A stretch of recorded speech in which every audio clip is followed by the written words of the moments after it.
Boa noite, senhoras e senhores. Mais uma semana aqui juntos, mais uma transmissão do nosso projeto A História da Luz, sendo que nos últimos episódios estamos transmitindo aqueles que chamamos de episódios ou temas de instrução. Hoje vamos para a terceira parte. Ao momento do que está escrito é a última parte, mas não podemos nunca dizer que é a última, né? Se tivermos condições, vamos então preparar novos materiais, lembrando que são materiais que já estão prontos, né? Que estão sendo transmitidos para vocês. O de hoje, então, é a terceira e última parte do que já temos produzido a respeito do fenômeno religioso. Intitulamos esta face do projeto de religiões e religiosidades. Já estamos nestas últimas 3 semanas falando sobre este tema. É importante lembrar que nós abordamos esse tema segundo toda a interpretação que é dada do tema religião em relação à sua tradução do conhecido conceito da religação. Trabalhar com essa religação como tema nos leva a toda uma interpretação de um processo de busca daquela situação edênica ou edenal, ou seja, de quando habitávamos o paraíso. Ou seja, habitávamos o Éden dentro da tradição judaico-cristã. É claro que isso também tem uma visão islâmica, que é aquilo que aborda desses povos semitas, a sua origem, do momento em que Abraão origina como patriarca, da origem a este fenômeno religioso. De certa forma, abordamos o tema dentro da nossa visão, partindo para o fenômeno iniciático, e é óbvio que falar do fenômeno iniciático também é tratar um pouco daquilo que é devocional, mas quando falamos de iniciação, nós falamos muito mais de uma prática. Então, é muito provável que vocês percebam nestes episódios alguns temas que possam ser conflitantes com a visão que vocês possuem em relação à religião. E, principalmente, saindo de religião, indo para religiões, saindo de religiões, indo para religiosidade, saindo de religiosidade e partindo para o fenômeno da espiritualidade, que é aquilo que a religião, como diz o apóstolo Paulo, quando ela nos dá o alimento sólido para o nosso espírito, ou seja, aquela prática espiritual. Enfim, temos bastante coisa para ser abordada no fechamento hoje. Vejamos o que pode ser possibilitado para vocês nas próximas semanas, avaliaremos, se não partiremos para o nosso próximo tema, chamado tema de instrução, que faz parte de uma playlist específica do projeto A História da Luz, que é tratar dos vícios e das virtudes. Um tema muito específico para aqueles que estão na caminhada, na jornada iniciática, e dentro do fenômeno espiritual, do ocidental, trabalhar vícios e virtudes é uma grande chave para o despertar do seu caminho interior, ou seja, daquilo que nós chamamos dentro do projeto A História da Luz de autoiniciação, ou seja, a autorrealização do ser. De início, então, como nosso hábito, vamos fazer a nossa prece de abertura, pedindo ao grande Deus, o grande arquiteto do universo, a Yeshua, o Cristo, o iniciado perfeito, a Ruach HaKadosh, o sopro do Santo, o Espírito Santo, que nos iluminem nesta caminhada da noite de hoje pelas luzes crísticas de Hod, do arcanjo Micael, de Elohim Tsavaot, dos Beni Elohim, da nossa docílima presença do nosso muito caro Anauel. Pedimos encarecidamente que toda essa hierarquia nos auxilie na caminhada das nossas palavras, que tudo que seja dito e pronunciado esteja sempre conectado aos preceitos da beleza, da bondade e da justiça. Que assim seja. Não sei se vocês ouvem, mas uma noite chuvosa aqui em Chapecó. E vamos lá. Agradeço antecipadamente a cada um que acompanha o nosso projeto.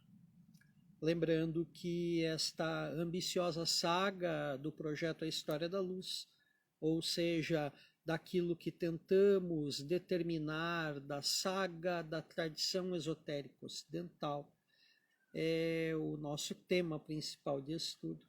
Então, agradecemos a cada um de vocês pela audiência, pela participação também no offline, sempre com sugestões, buscas, algumas críticas também, que estamos sempre abertos, pois estamos nessa caminhada e pretendemos continuá-la. Então, continuar na caminhada é sempre estar absorvendo conhecimento novo, revendo aquilo que por nós já é conhecido. Tá? Então, os feedbacks de todos vocês são sempre impulsionadores para nós. Escrever esses assuntos relativos à tradição esotérica do Ocidente era um antigo projeto, e esse impulso que dá entre a troca de conhecimento que há deste lado para o lado aí onde vocês estão é o nosso maior pagamento.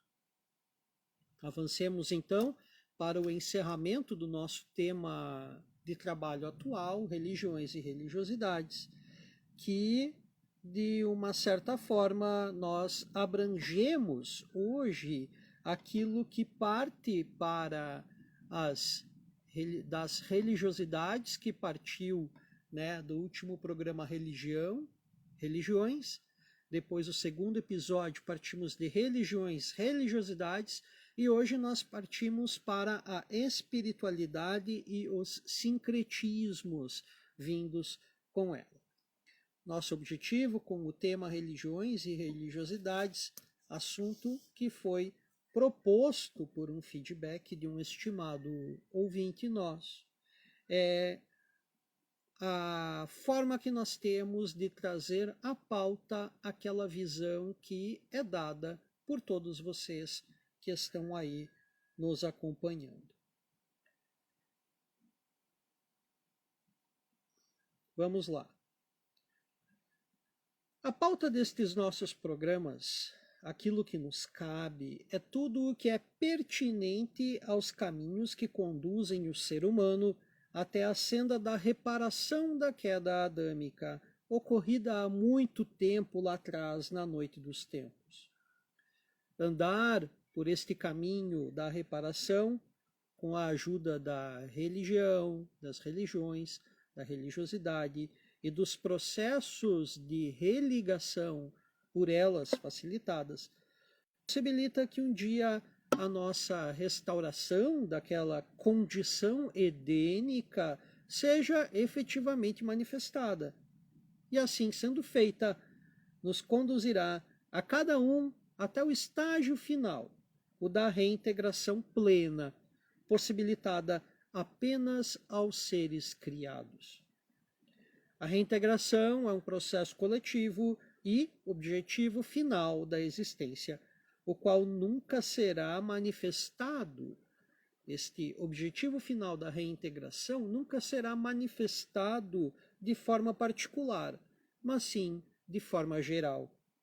Ou seja, não é aplicado particularmente a cada ser criado, mas sim para toda a humanidade. Saibam então que o alcance particular, há pouco dito aqui, é relacionado à ação de cada ser na sua diligente busca pela restauração, promovida somente pela religação, em uma ação que chamamos de reparação da queda. Falamos no primeiro episódio deste nosso tema atual que as religiões têm uma religião, sendo então exposta assim uma determinada metafísica comum a todas elas. E este é um assunto que será futuramente revisitado e que nos conduzirá, espero que consigamos, ao debate do tema da tradição primordial. Em seguida, falamos sobre a controversa espiritualidade moderna, que se apresenta sem ethos e sem egrégora. Sem ethos e sem egrégora definidos, onde necessariamente apontamos os riscos deste particular, assunto que foi pautado na nossa semana passada, no episódio de número 2.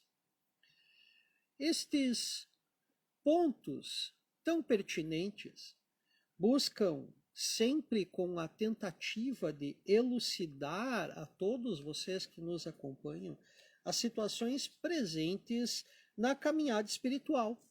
Busca conduzir o debate até a compreensão de que esta caminhada na espiritualidade vulgar e sem ligação com uma matriz espiritual religiosa original e tradicional pode conduzir aqueles que nela estão a qualquer caminho, menos ao caminho da religação, que lhes conduzirá até aquela situação edênica, ao paraíso edênico original, ou ao seu arquétipo mítico e sincrético presente em qualquer tradição original presente, existente ou não, no Ocidente e no Oriente.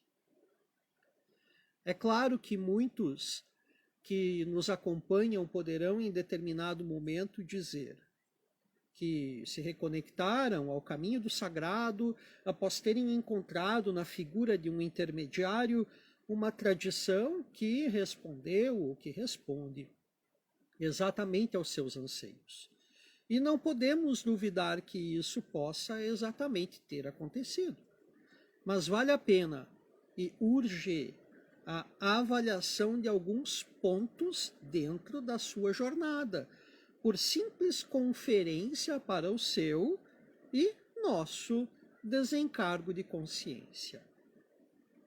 Para situar o caminho e para saber de profunda e necessária certeza que este caminho onde se está ou onde deseja se estar possui um ethos e uma egrégora, vale a princípio buscar compreender de onde e para onde este movimento espiritual deseja lhe conduzir, e quais são as promessas que são feitas para as pessoas que dele participam encontrem ali o caminho tão procurado da religação. Se este caminho lhe promete viver o paraíso na terra, tenha muita atenção e tome cuidado.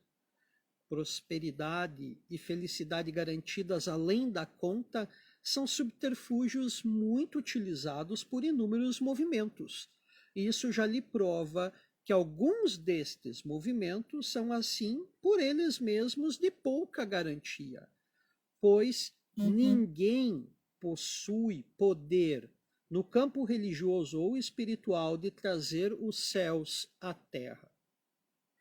Se diz isso, pois qualquer religião ou movimento espiritual válido precisa, antes de mais nada, lhe garantir neste mundo de provas e de expiações fortaleza nos dias caóticos da vida normal. Vida normal, aquela que se vive lá no lado de fora das nossas casas, e que é conhecido por vida real.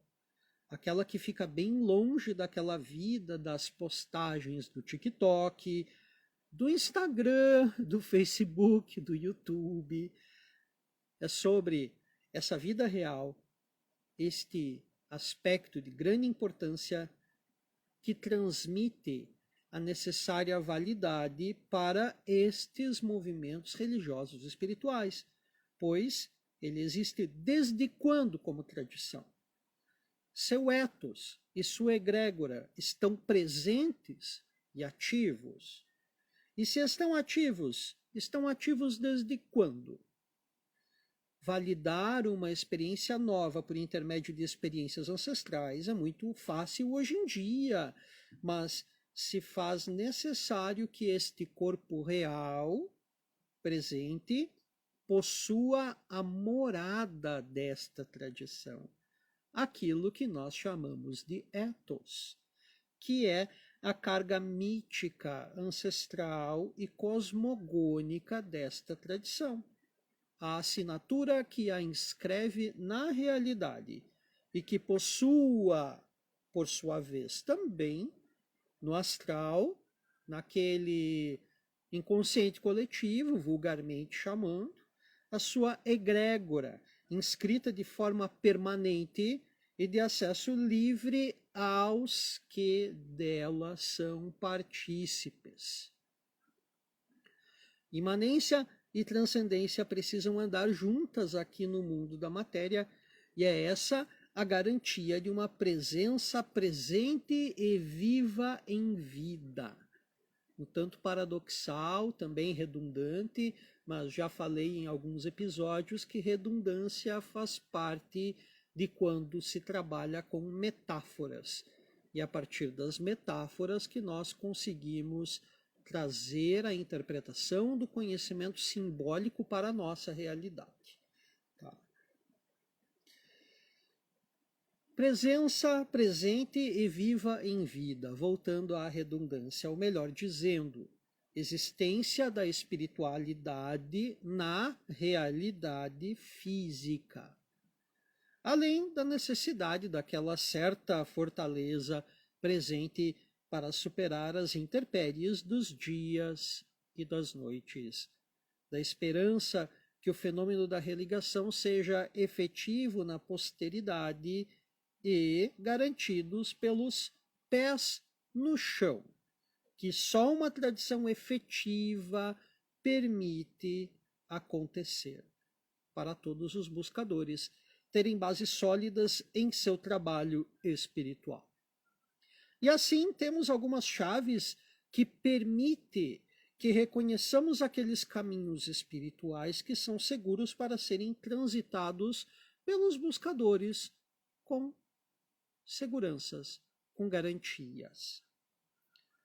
Sobre esta pedra fundarei minha igreja, disse o Cristo para o primeiro pontífice desta sua igreja. E essa igreja não é a Igreja Católica, tá? Está mais próximo das igrejas esotéricas que nós conhecemos, pois é um legado que continua, né? E não de pessoas que foram mortas e depois tomadas por estes mesmos assassinos como mártires. A crítica está sempre no mode on quando se trata da religião católica. E mesmo assim, meus caros, é meio a meio, é 50% a 50% a simpatia e a antipatia. A antipatia parte pelos seus exemplos presentes, passados, e esperamos que não mais futuros. E a simpatia é por toda aquela beleza que há na ritualística romana e que é insuperável. Isso é muito claro para nós. Só que a religião, a igreja, ela vai contra todos aqueles que optam pelo caminho iniciático. E é importante lembrar, vejam bem, iniciação e religião são duas coisas extremamente diferentes. O que a religião me possibilita, a iniciação não me possibilita. O que a iniciação me possibilita, a religião não me possibilita. Vejam bem, temos valores que são, de certa forma, podem parecer controversos, mas são extremamente equilibráveis. Visto que para aqueles que conhecem a história do movimento martinista, do momento entre Primeira Guerra e Segunda Guerra Mundial, sabem que os martinistas fizeram tratados muito específicos com igrejas iniciáticas, para que essas igrejas iniciáticas suprissem a parte devocional dos seus iniciados, pois inúmeras religiões, principalmente a romana, tem cerca aí de 37, 40 encíclicas, bulas, cartas que recriminam todo aquele membro da sua religião que se torna iniciado dentro da tradição esotérica do Ocidente. Meus caros, esoterismo e exoterismo, cada um está no seu cada qual. Estar ante o templo é diferente de estar dentro do templo. Mas avancemos. Até aqui tudo parece um tanto nebuloso, não é? Confuso, paradoxal, conflitante. Muitos ainda questionarão sobre como então que a vivência nos diversos caminhos já lhe possibilitou experiências espirituais que são consideradas por si mesmos como verdadeiras.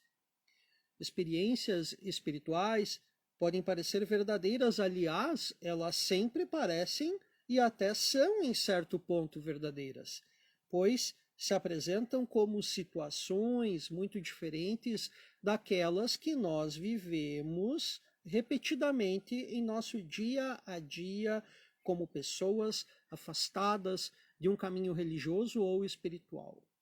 Vejamos então como essas experiências são conduzidas e quais habitualmente são os objetivos destas experiências espirituais. De início, todos os recursos básicos de relaxamento e de despertar serão apresentados ao ser humano que nunca teve uma conexão com o seu interior anteriormente.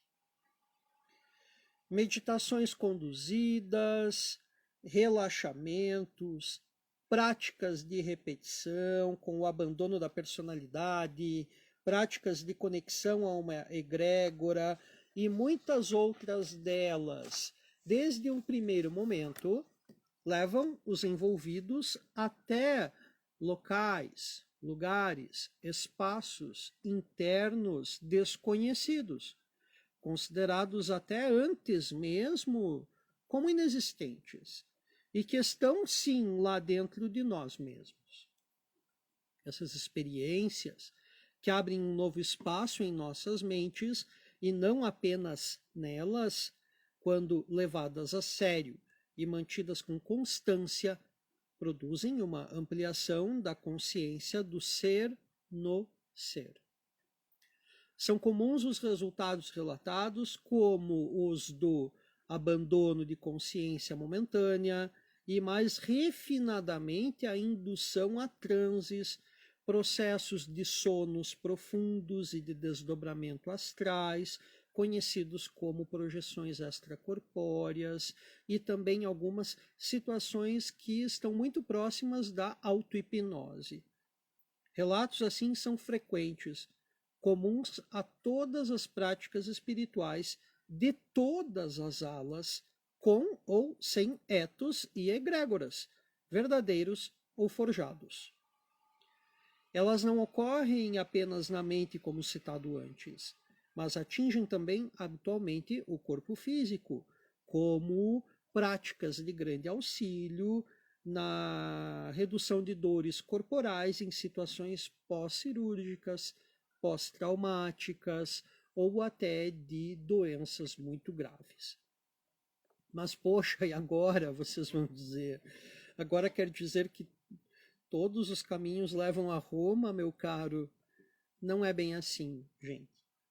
Além do fato de proporcionar um caminho até a religação, nos faltou expor propositadamente alguns detalhes bem específicos e que elevam a experiência espiritual verdadeira a um outro patamar. Um deles é se ocorre o uso, espera-se que não, de substâncias e alcaloides que induzem a experiência, em auxiliar na facilidade, mas que criam na realidade a ilusão de uma experiência espiritual e logo não a validam como caminho de religação. Outro detalhe é a presença da operação ou do intermédio do sopro do santo, do Espírito Santo, de Ruach HaKadosh, na experiência espiritual. E que, no peculiar a este nosso assunto atualmente abordado, neste nosso projeto A História da Luz, virá a validar as experiências místicas, religiosas e espirituais vivenciadas pelos buscadores.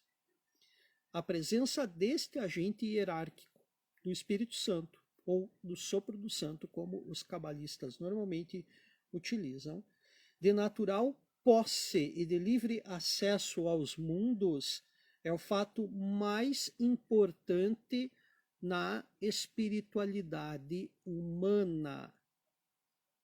Notem bem, vou repetir. A passagem, o contato do ser humano com o sopro do santo, aquele que nós conhecemos tipicamente por Espírito Santo, ele é o mais alto valor da espiritualidade humana. É o mais alto patamar que se atinge. Mesmo este veículo acessando o ser, ele não faz nele morada permanente. Nunca. Mas este fogo que vem, que fica, que queima e que parte em retorno até a sua origem, transmuta e torna aquele que o recebeu diferente após a sua partida. O contato que o ser humano tem com a iluminação permitida pelo Espírito Santo o torna diferente, o transmuta, o faz realmente diagnosticar aquele velho homem, o homem anterior a isso, e o novo homem, o homem posterior a este acontecimento.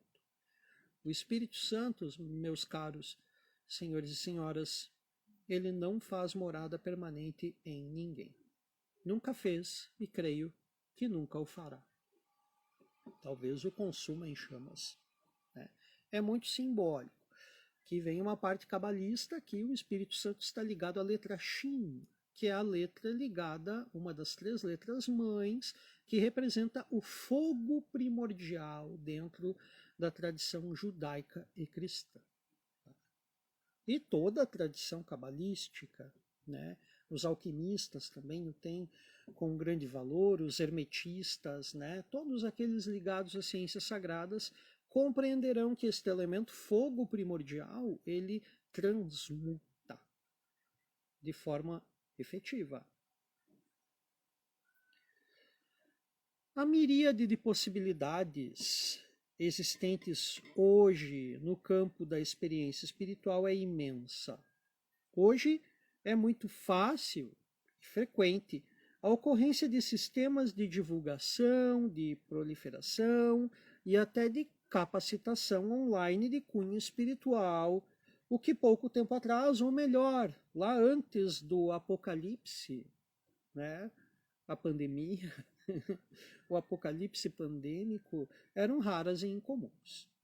Para qualquer coisa que se procure, em qualquer vertente, sempre terá alguém, um ilustre desconhecido, com um tutorial de 17 aulas grátis 100% online, de profunda mesmice, com 3.000 alunos inscritos e que vai te capacitar a capacitar pessoas capacitadas a capacitarem capacitados capazes em capacitar.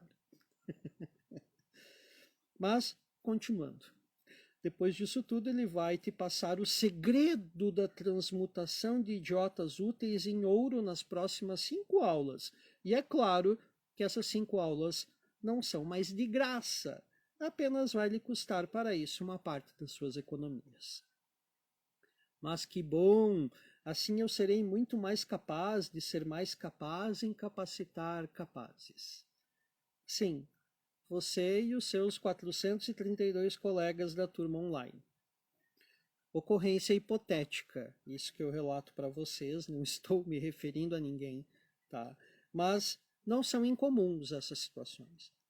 Parece-se muito com a realidade de hoje, com a imensa turma de crianças de 27 anos com pós-doutorado em domínio de vírgulas em textos javaneses, custeado pelo governo federal, mas não importa, são todos pós-doutores em simulacros. O nosso hipotético sarcasmo aqui destilado envolve-se em uma situação ao menos bem menos triste, pois todas essas zombarias e o nosso sarcasmo nessa parte deixa-se transparecer como uma indignação, pois é um assunto muito sério, e a ocorrência disso é bem real, não deixando de ser mais ou menos assim na realidade. Tá? Hoje a espiritualidade também virou mercadoria. E é muito fácil, porque, como dizem os acadêmicos de Milton Friedman, aceitamos bitcoins. Pix, então, nem se fala. Né? Muitos ficam com menos, poucos ficam com mais. E assim é o logro no jogo da e na lucrativa espiritualidade moderna. Depois de um tempo, vejam, a sensação de estar sem chão, sem motivação e sem clareza continuarão ali. Você continua incapaz de encontrar a religação por si.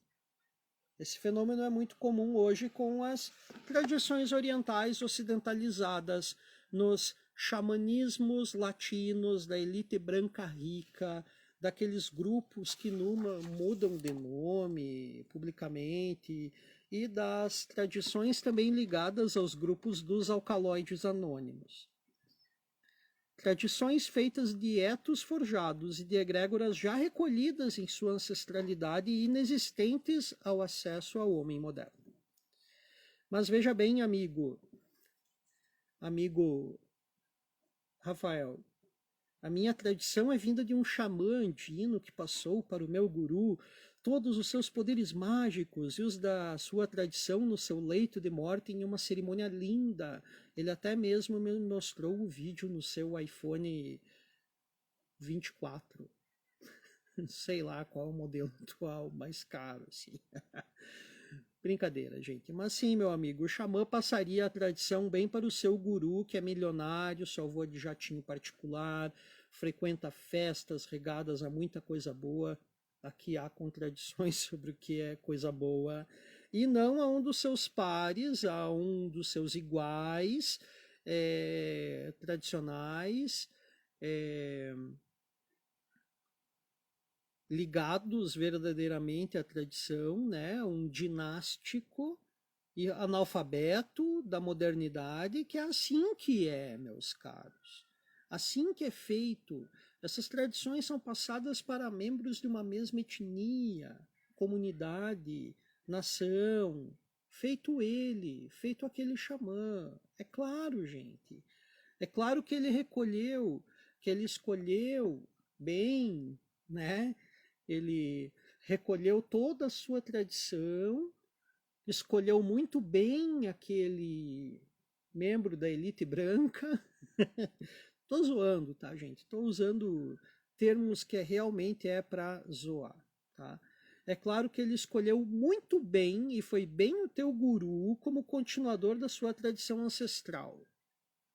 Essas críticas são todas bem reais, meus caros senhores e senhoras, pois a espiritualidade tem muito disso também.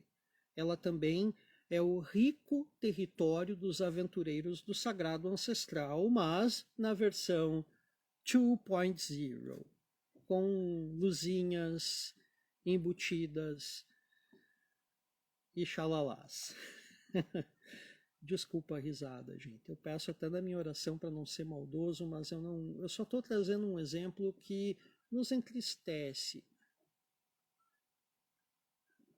A caminhada iniciática, aquela que nós galgamos, e quem é próximo a mim sabe muito bem que nós sempre usamos o termo que é muito mais fácil alguém sair do que entrar nessas tradições.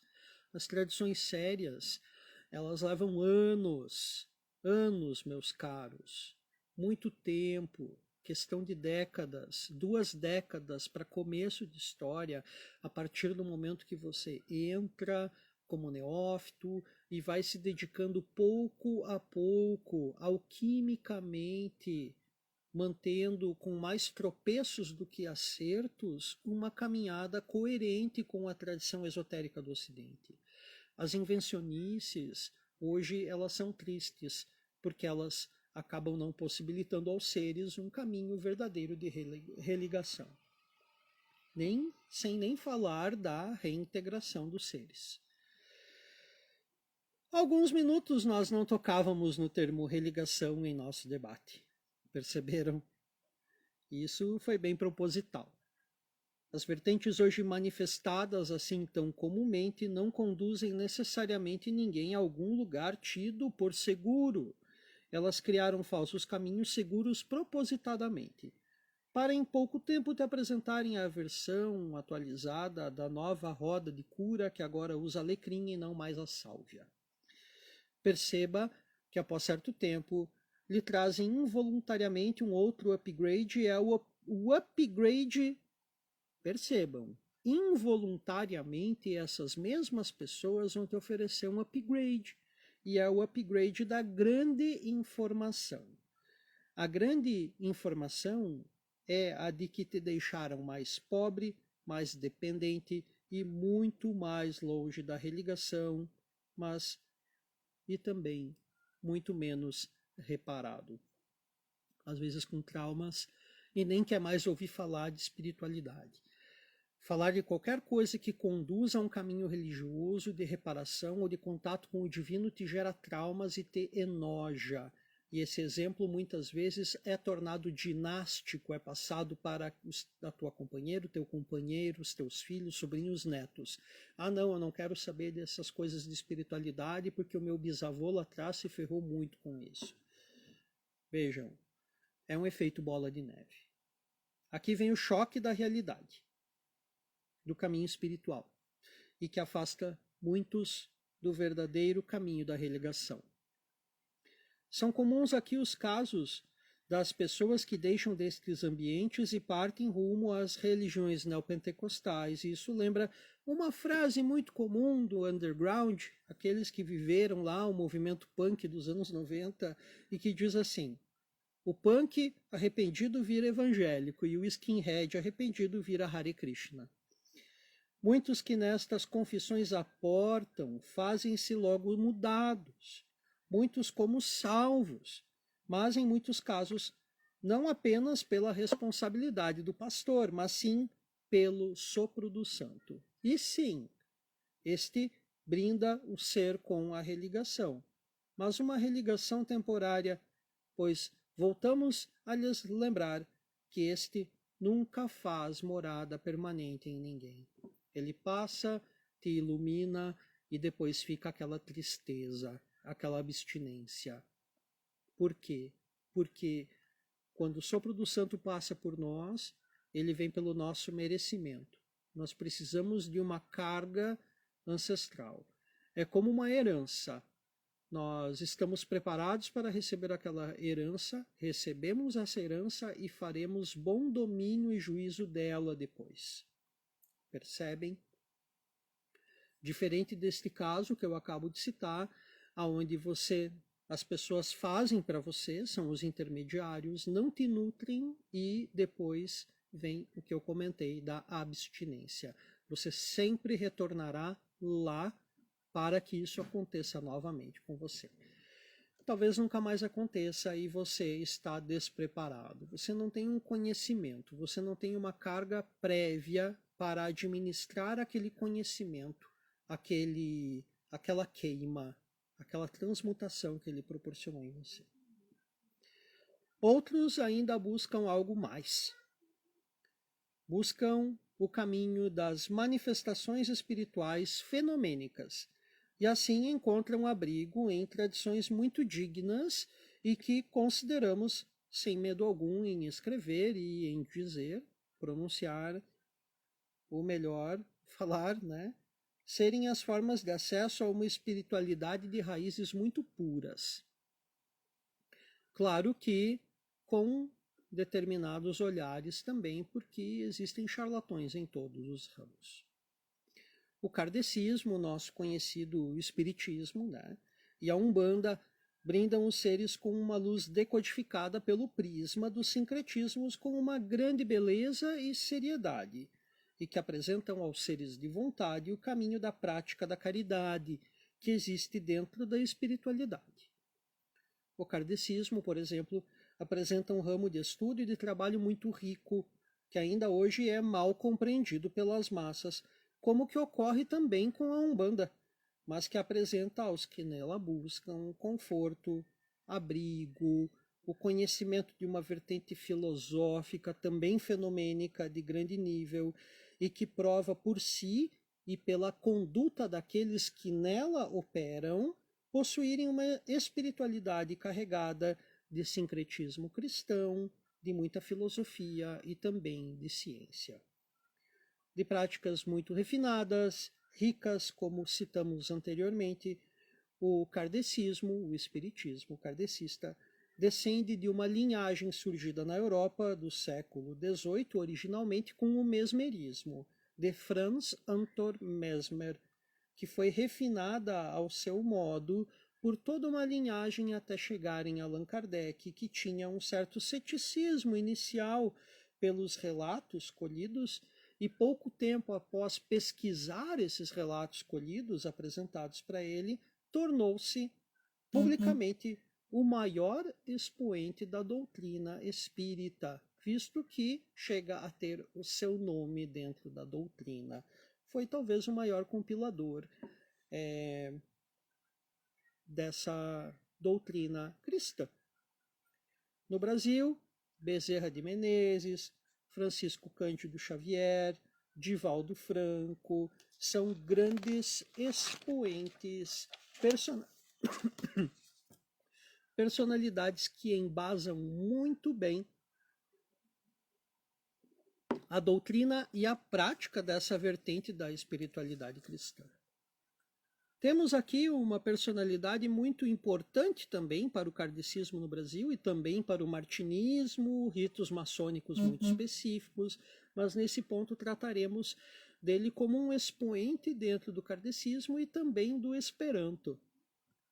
Francisco Valdomiro Lorenz, nosso muito querido mestre passado da tradição dos martinistas, de nome místico Sevaka, imigrante tcheco, trouxe muito conhecimento, e não apenas do kardecismo para o Brasil, mas também de linhagens espiritualistas iniciáticas de grande nível até o lado ocidental do Atlântico. Lorenz e o kardecismo têm uma história paralela também junto ao Esperanto, a língua internacional neutra, o qual tive a grande honra de ser aluno de francês do professor Jerzy Alfredo Baiz, grande expoente do Esperanto também aqui no sul do mundo. E deixo aqui o meu tributo para este meu querido professor, que quando eu tenho tempo vou lá visitá-lo. Do kardecismo, já no Brasil, e então no século XX, nascerá a primeira religião reconhecidamente brasileira, a Umbanda. Recebida como uma missão de vida por Zélio Fernandino de Moraes em uma sessão kardecista, com a incorporação do Caboclo das Sete Encruzilhadas, a Umbanda representou a abertura de um espaço para que o espiritual se manifestasse de uma forma muito peculiar ao momento que estava acontecendo naquela época, e para que continuasse a sua obra de caridade no plano terreno, mas agora com grupos menos favorecidos. Originalmente, Zélio manteve seus trabalhos nos moldes kardecistas até o fim de sua vida, trabalhando em mesa, com sessões de mesa. Mas em pouco tempo a sua Umbanda hibridizou-se com as tradições mantidas pelos escravos negros, como por exemplo com os cultos de nação e com o candomblé, foi assim popularizada. Religião de grande força e marca espiritual, de grande exemplo de sincretismo católico. Aliás, a Umbanda é uma religião que tem uma religião. A Umbanda se considera católica por um sincretismo fundamental entre os santos da Igreja Católica e os orixás vindos da tradição de matriz africana. A religião umbandista por si nos apresenta ethos e egrégora incontestáveis, assim como ocorre no kardecismo. A imanência e a transcendência andam juntas.